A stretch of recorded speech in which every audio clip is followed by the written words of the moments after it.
आम्ही गोव्याला पोचलो आहोत। सकाळचे साधारणतः 8 वाजता निघालेलो, रात्री 3 वाजता गोव्यामध्ये पोचलो। पण खूपच रात्र झाली आणि इतकी झोप आली होती ना की पुढचा जो व्हिडिओ आहे तो करायला खूपच कंटाळा आला आणि आम्हाला रूमसुद्धा मिळत नव्हत्या। त्यामुळे शोधात होतो आम्ही रूमच्या, त्यामुळे पुढचा ब्लॉग काही करता आला नाही। पण सकाळची ब्लॉग तुम्हाला आणि उद्याची धमाल सर्व पाहायला मिळणार आहे ह्या ब्लॉग्समध्ये, तर अजिबात ब्लॉग्स हा व्हिडिओ स्किप करू नका। चला पाहूया। नमस्कार, शुभ सकाळ, गुड मॉर्निंग। गोव्यामधली गुड मॉर्निंग आहे।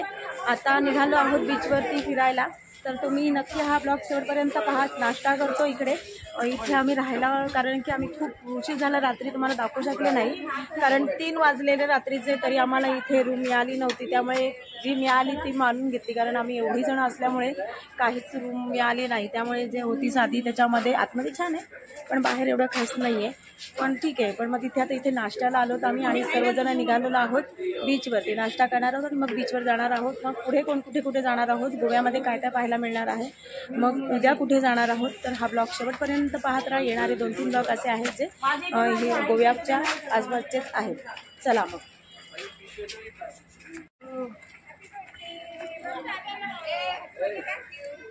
या हॉटेलमध्ये आम्ही राहतोय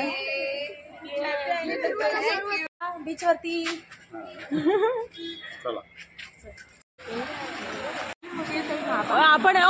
आपण घ्यायचं होतं ना दीपिका, आपण घेणार होतो। कुठल्या हॉटेलमध्ये चालेत ते? कोणा थांबले? मध्ये जायचं आपलं। इकडे पण आहेत बघ वन पीस वगैरे, छान छान आहेत घरी, आपण तिकडे पेंडला यूज करू शकतो असा। आम्ही इथे साई हॉटेल म्हणून आहे, तिथे आलेलो आहोत सगळे नाश्ता करायला। बीचवर जाताना आम्ही सकाळचे म्हणजे साधारण 9-9:30च्या दरम्यानमध्ये आम्ही हॉटेलमध्ये नाश्ता करण्यासाठी गेलो। तो हॉटेल म्हणजे साई श्रद्धा, तर बीचच्या शेजारीच होतं हॉटेल। हे खूप छान नाश्ता मिळाला आम्हाला तिथे, आणि आम्ही त्याच दिवशी रात्रीसुद्धा जेवण केलं ना, ते सुद्धा खूप सुंदर होतं। तुम्हीसुद्धा जर तुम्हाला तिथे जायला आवडलं तर नक्की जा, कमेंट्समध्ये सांगा तुम्हाला कसं वाटलं जेवण तिथलं। तर जायचं इच्छा असेल तर तुम्ही जाऊ शकता तिथे।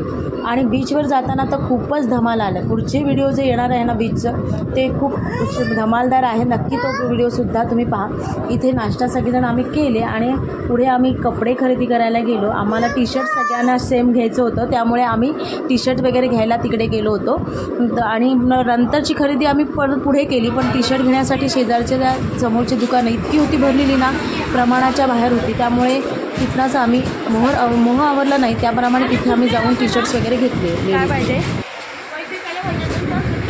आम्ही गेलो ते कलंगुटे बीच गोवा, ह्या ठिकाणी आम्ही बीचवरती गेलो होतो।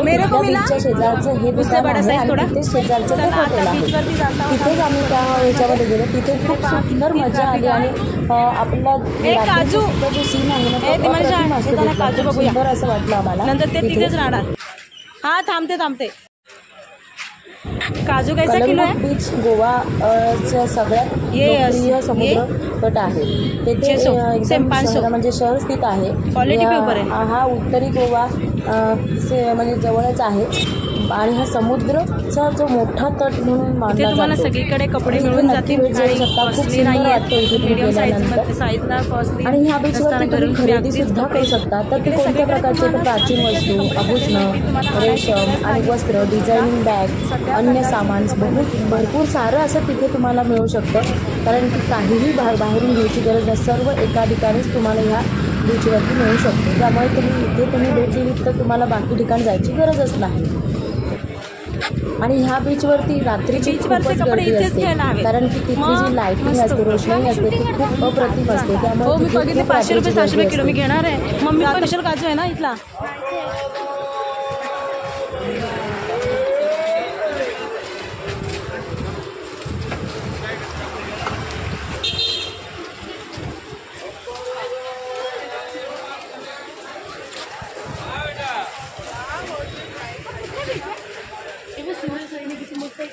कुठे आता घाल चष्मा घेतलीस ती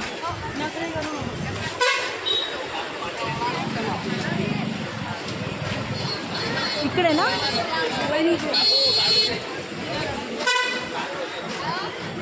आम्हा तो इडियट नाही आलाय सोनू। गोवा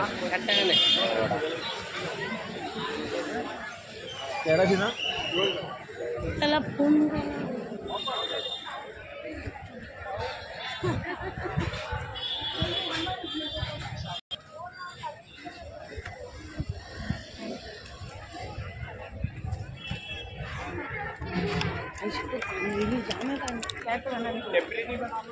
टेम्पररी बनाने की क्या फायदा।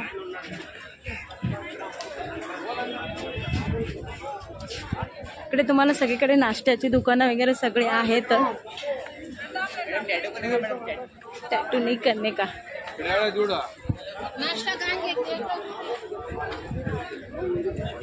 हे बघ हे पण ओवीला छान वाटलं असं ना। मी एक घेतले त्यातलं ओवीला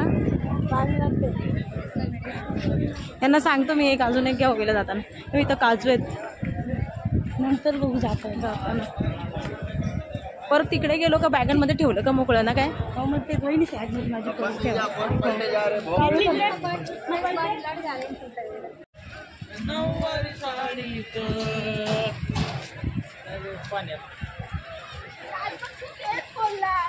भट भारती हे कसलं ना पूर्वी तर हे नाही करायचे ओवी ओवी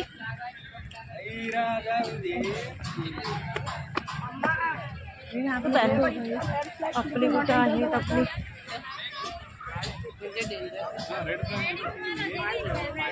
मनीषा वहिनी कुठे